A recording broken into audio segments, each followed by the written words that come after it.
Let's go. All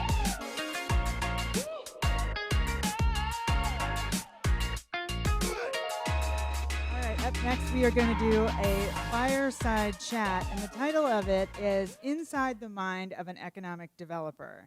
Well, the economic developer who has decided to let us dig into his mind is none other than Brian McGowan. Brian is currently the president and CEO of Greater Seattle Partners. He is formerly the CEO of the Atlanta Beltline. He's worked as a principal with Denton's.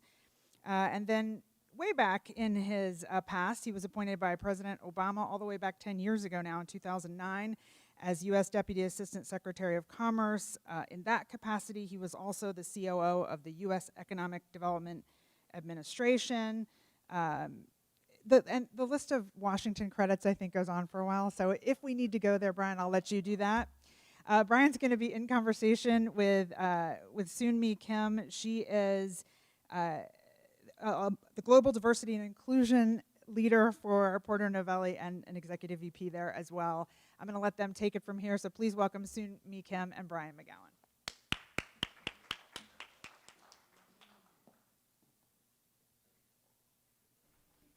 All right. Well, the first thing that I wanted to ask you, Brian, in our fireside chat is we look at this title in terms of inside the mind of a serial killer. An economic developer. But That's hey, what funny. are the commonalities between a serial killer and an economic developer? Oh, so many. Yeah, I think economic developers we're impulsive. I think we're smooth talkers. Our job is to sell. Actually, the truth is there's nothing in common. Economic developers are very empathetic.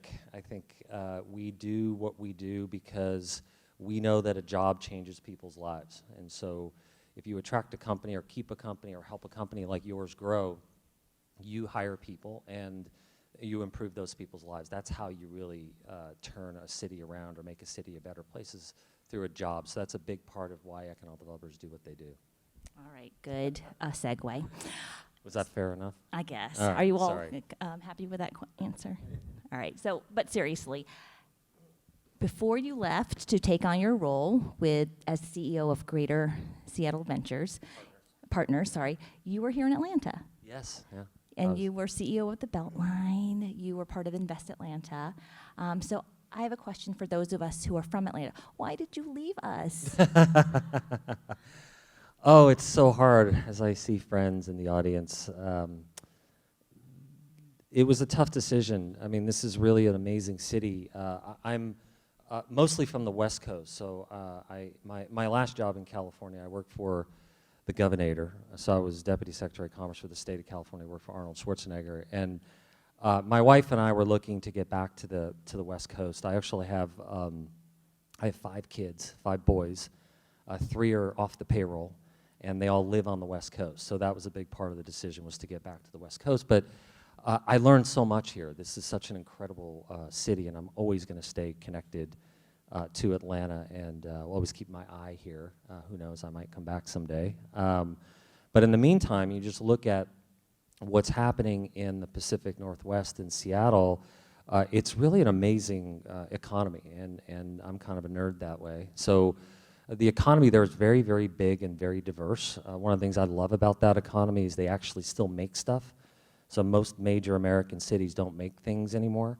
And they make a lot of things. It's the second largest wine exporter in the United States. They make rocket engines. They make space capsules with Blue Origin. They make satellites, exercise equipment, toys, trillion-dollar companies. For a region of 3.9 million, this region's about 6 million, it really punches above its weight. So I'm affiliated with the Brookings Institute, and we study the competitiveness of America's cities. And this phenomenon that is Seattle is pretty remarkable, kind of watching how its economy has grown. It's the second fastest growing economy in the United States. It's the second most productive economy in the United States. Its economy right now ranks 11. It's the 11th largest metropolitan economy in the United States. Atlanta's number 10. I'm very competitive too, so I'm sorry about that. but that's my goal. So anyway, that's why I think I went there because there's such an incredible opportunity, and the organization that I'm running is a public-private partnership too. So I've mostly been a government guy, so I've worked in government most of my career. So, and the other great opportunity was this is a startup. So Greater Seattle Partners is a regional economic development corporation. Most regions in America have these organizations, and entrepreneurs and folks like you should know that because they're a resource to you and the work that they do. So I had never done a startup before, and it literally is a startup. I'm the first CEO, and you know, I'm used to walking in and they hand you business cards and an email address, and I walked down on my first day, and it was like I was like, how do you get an email address? I didn't even know how to do that. And we had to incorporate, and I had to hire people and create a logo and a brand and a website and all these things I'd never really done before. So it was just a cool challenge. Nice. Now, for those of us who are not in economic development or from Seattle, what are some things that we can learn from your, what you do that would benefit the folks that are here? So there's different kinds of economic development. So I was the CEO of Invest Atlanta. That's what I came to Atlanta to do. It was actually called the Atlanta Development Authority at the time, and it's actually a really great economic development organization because there's lots of different tools. So everything from new markets tax credits to opportunity zones to small business loans to tax increment financing. So they run the city's redevelopment project areas, of which the Beltline is one. And so that tax increment financing mechanism allows organizations like Invest Atlanta to invest in infrastructure, to attract investment. That's at the end of the day what the game is. And one of the things we created when I got here 8 years ago was Startup Atlanta, an organization that still exists.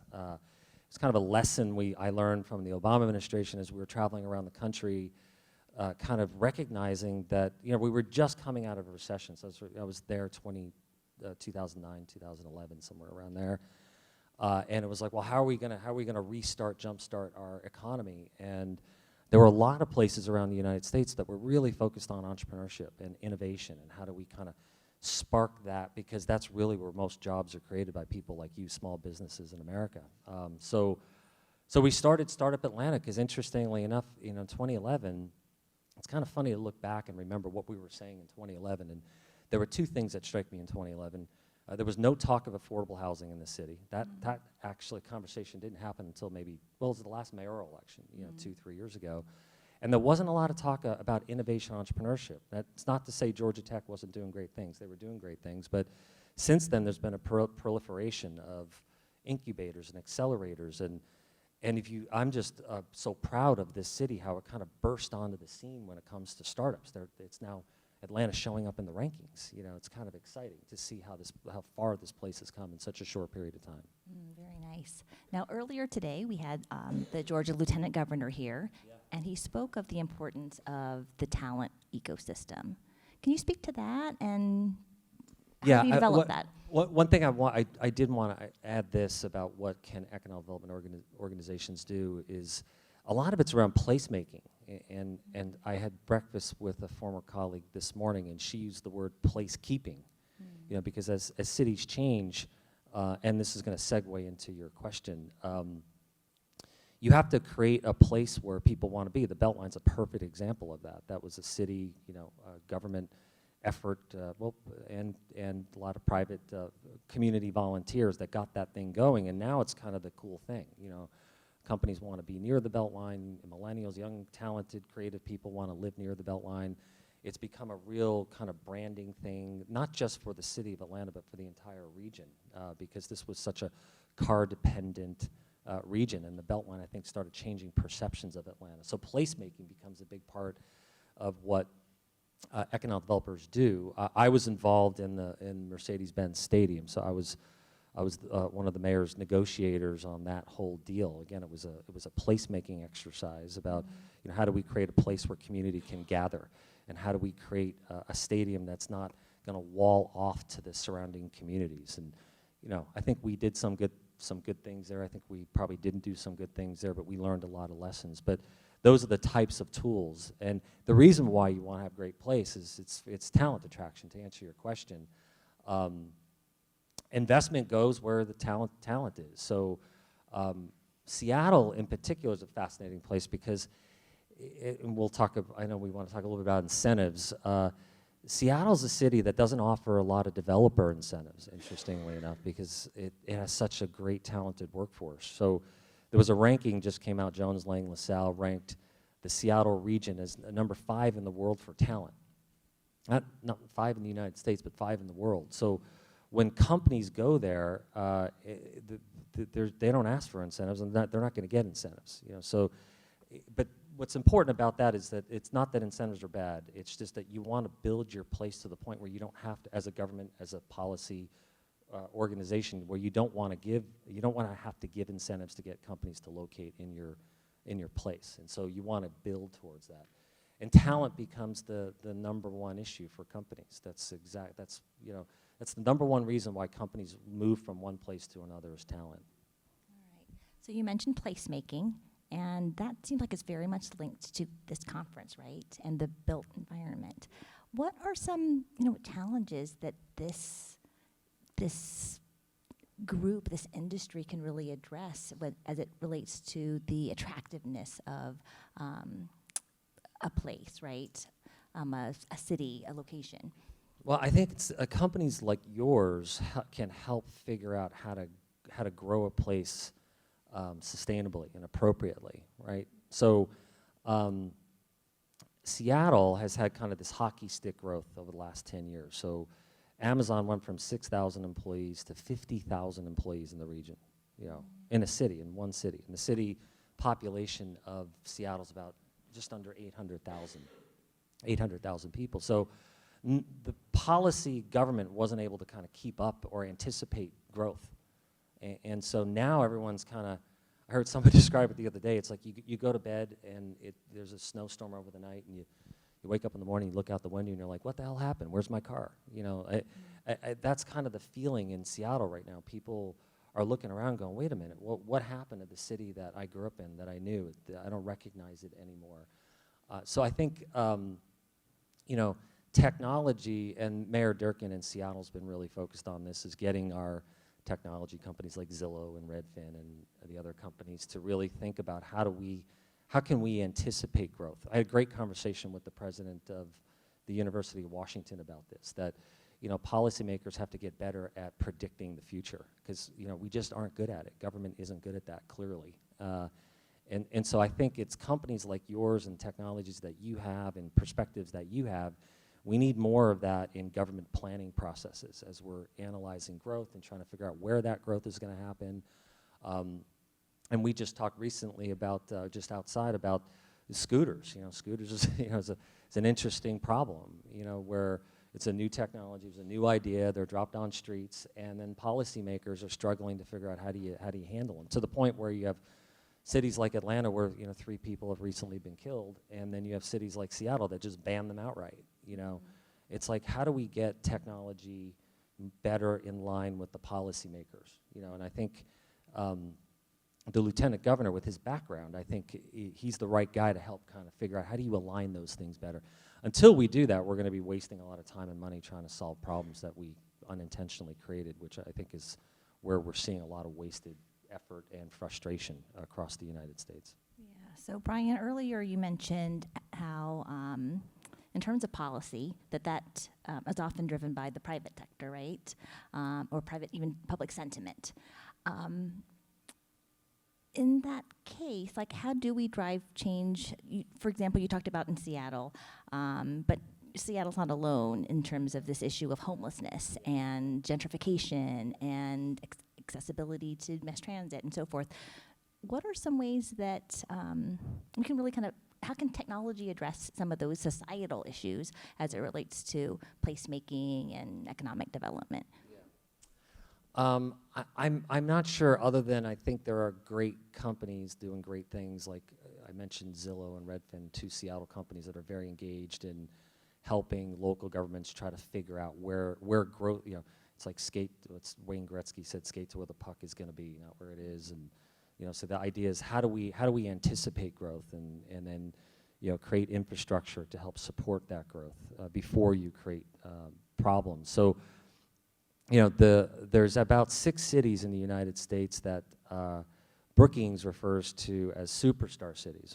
And I say superstar cities because I'm not sure that they're actually, I don't think that's an appropriate way to describe it. But they're cities like Austin, Seattle, San Francisco, Minneapolis, and a few others that are struggling with growth. You mentioned homelessness and affordability, and traffic is an issue. It's an issue here in this region as you have growth. So it's kind of like you have to be careful what you wish for. And I think the Amazon exercise, which is one of my funders, it was an interesting one. You know, it's because I was on the HQ2 team here in Atlanta, and it gets to a point where it's almost like maybe you should be careful what you wish for, you know, because I wasn't sure, and I was vocal about this, and people didn't like it, but I'm not sure that the downtown Atlanta could have handled, you know, well, what they were saying at the time is 40,000 employees, plus all the jobs that would create. It'd be 100,000 employees plopped in downtown Atlanta.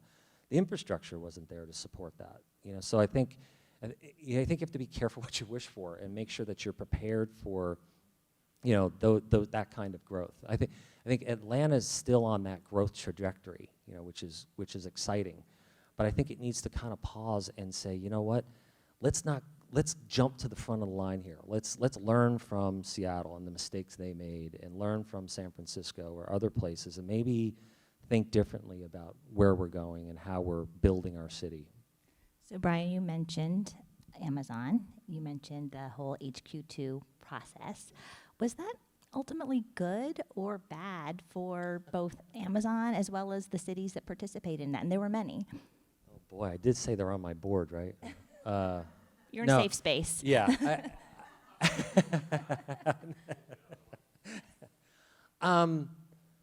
It was a bit of circus, I think, as an economic developer, kind of looking on the outside. I'm skeptical of incentives, and I'm guilty of giving incentives. I ran Invest in Atlanta for 3 years and gave out a lot of incentives. So I think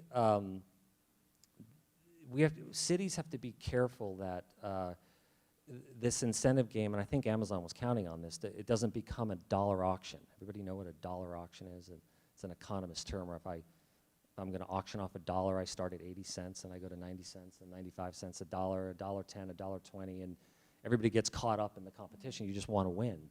And I think that's probably what happened. I don't know what the package that Washington, D.C. offered, but what they really got at the end of the day was they didn't get what they originally thought they were going to get.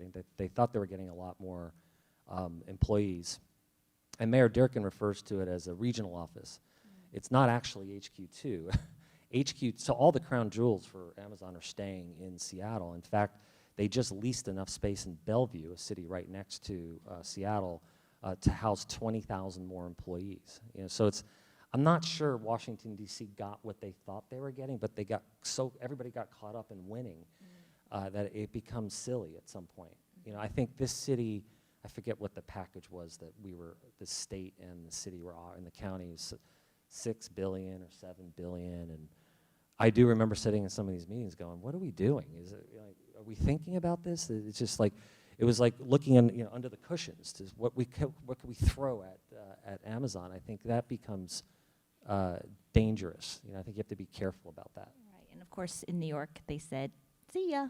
Yeah, and which I don't know that was good either. You know, I mean, they needed the jobs. I think there's a median. Yeah, I think there's a way to satisfy all needs. You know, I think you have to be careful about giving too much, and I think you have to be clear about what you're getting, and you have to be willing to ask for what you're going to get. You know, so I think a lot of governments want to win so bad, and mayors want to win and claim that they landed so many companies at the end of the year. I think you have to, really question motivations at the end of the day. You know, why are we doing this? Do we need this? Can we handle this? And make asks of the company back.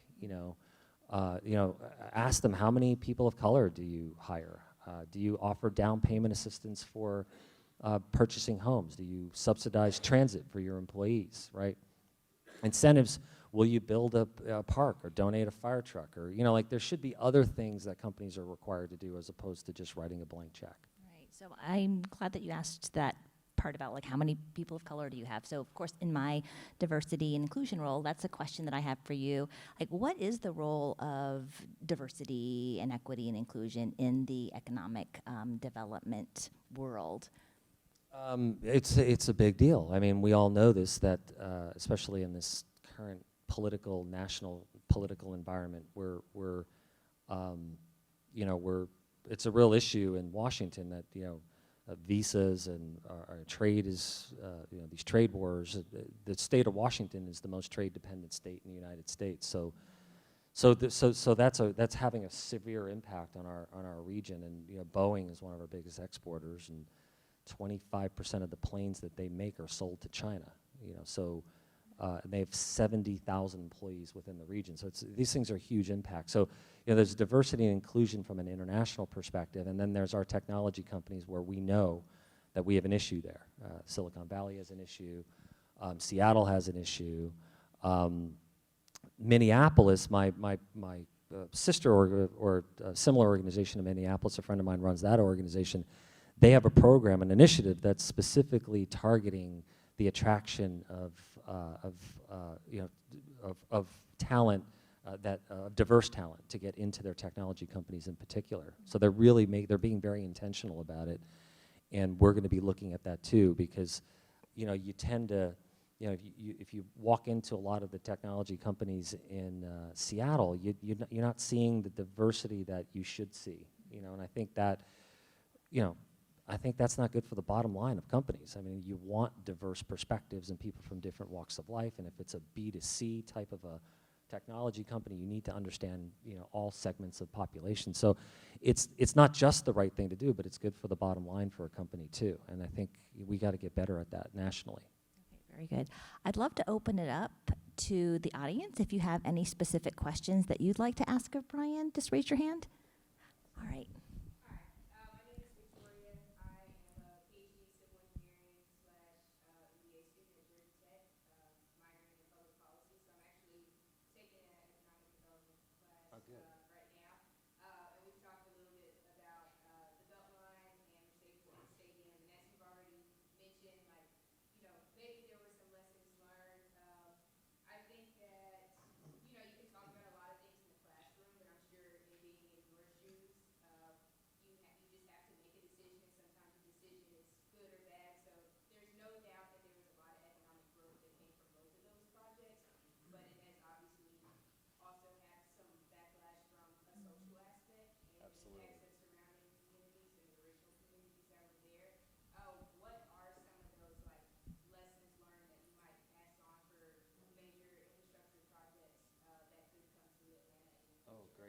Great question.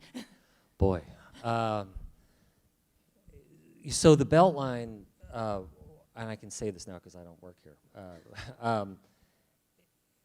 I was a bit conflicted, I think, the last 6 months of my job, because we were beginning to go through the West Side communities, the South Side Trail. And one of my last acts there was we purchased the South Side Trail, and some people, we go out and talk in community meetings, and people are like, this is a gentrification machine, And I'd always push back, no, it isn't. It's good for communities, and this is why, and I give all the reasons. But I actually think it is a gentrification machine. It's a giant gentrification machine. It's intended to do that. It's funded through tax increment financing.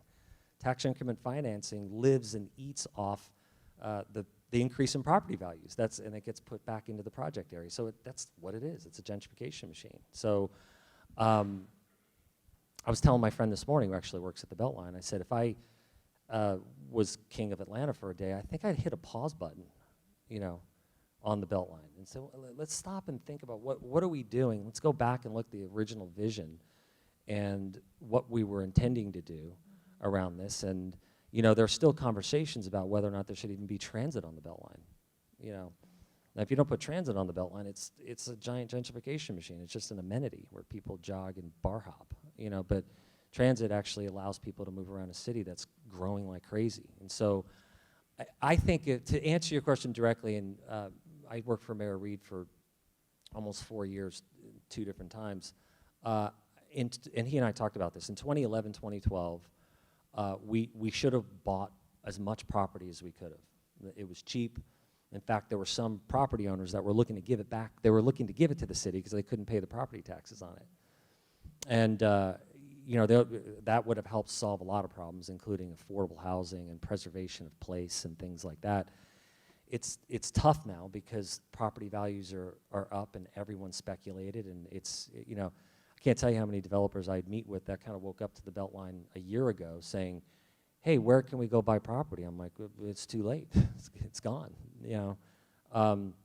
So I think the answer to that, the Beltline, is I think we should have early on, we should have went out and bought as much property as we could have when it was cheap. It's too late now. The stadium was a tough one. Again, I can say things now that I'm not here, but my job was to help sell it to the community. And I remember Mayor Reed asked me, he said, look, there's going to be a community meeting, and I need you and, you know, the Falcons, and everybody was getting up saying, you know, why this would be great for the community. So I immediately start doing research. I start making phone calls, I'm Googling, and every single study in America says that stadiums are not good for cities. They're not good for neighborhoods. They're designed to extract money out of a city. That's what stadiums do, right? So nonetheless, there were powerful forces behind this was going to happen, you know. And I remember in community meetings where in English Avenue, Vine City, they were like, we need to stop this. And I remember I had an honest conversation with a lot of them and said, you're not going to stop it. So what you need to do is figure out how to make it benefit the community, which is tough because they really don't. So what we tried to do, well, we really pushed the Falcons to invest directly in the community. So they created a couple of funds, and I think the Blank Foundation has done great work and really focused in English Avenue, Vine City. Yeah, I mean, at the end of the day, I'm not sure it will be good for the community. I mean, it's just the honest, hard truth. I mean, for those communities, but I think for Atlanta, I think it's been great, you know, because there is that, it brings community together. Look at Atlanta United. I mean, you know, Atlanta United is the envy of MLS teams all over the United States. I think it does create a sense of pride and marketing, you know, with the big events that are held here. So I think there's good to it. I just worry about the long-term impacts on those communities. Yeah. Thank you for the question. That was not very uplifting, but yeah. Just being honest, folks. But I appreciate your candor. Do we have another question before we conclude? Yes.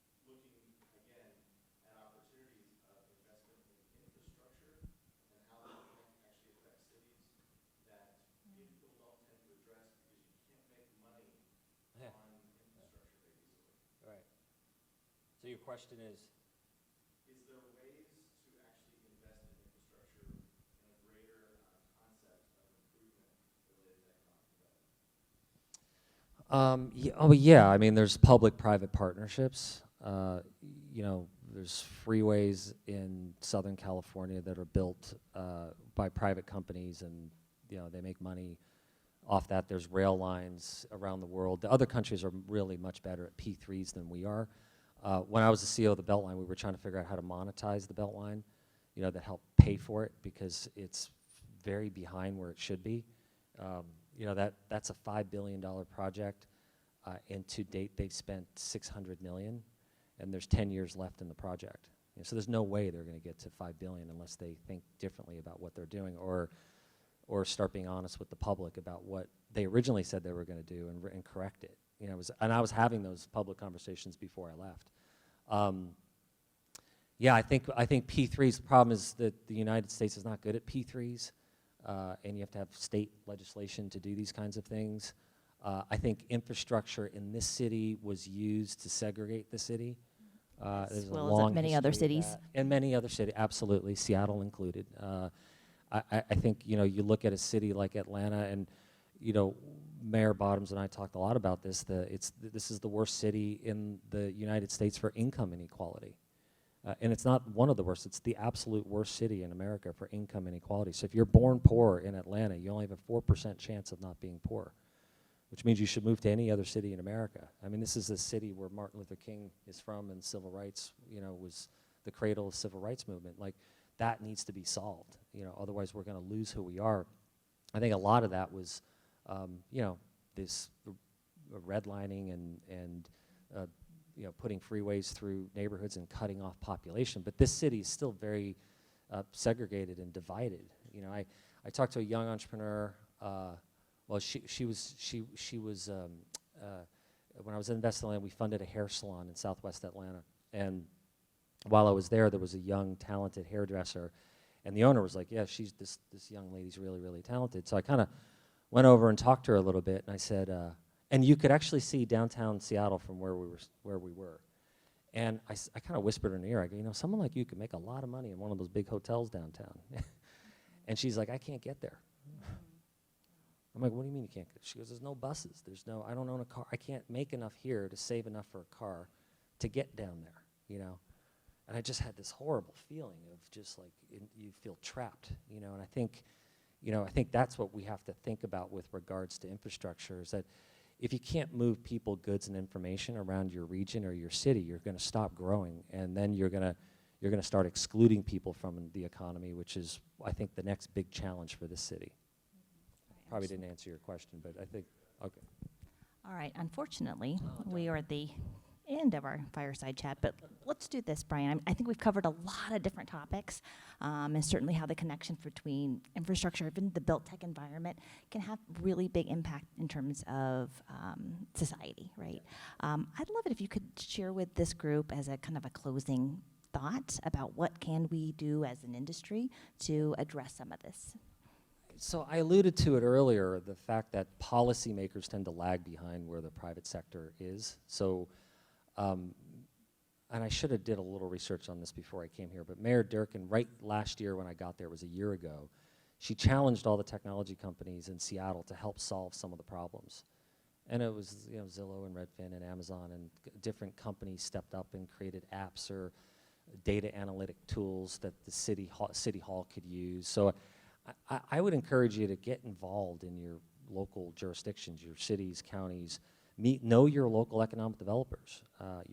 Their job is to grow an inclusive, you know, sustainable economy. Like, get to know them. They can help kind of direct you and help your businesses. In some cases, they have, you know, programs to help fund your businesses. But I think if you could kind of figure out, and Amol Naik is here, who did a lot of this, is how do you get the private sector technology companies into City Hall so you can cause City Hall to move faster than it would normally and help predict kind of where the puck is going. So I think that's what government needs more than anything, is from people like you. All right, Brian, will you be here a little after if people have additional Yeah, questions? I'll hang out. Yeah. All right, well, thank you, Brian. Yeah, Let's give thank you. Brian a big hand.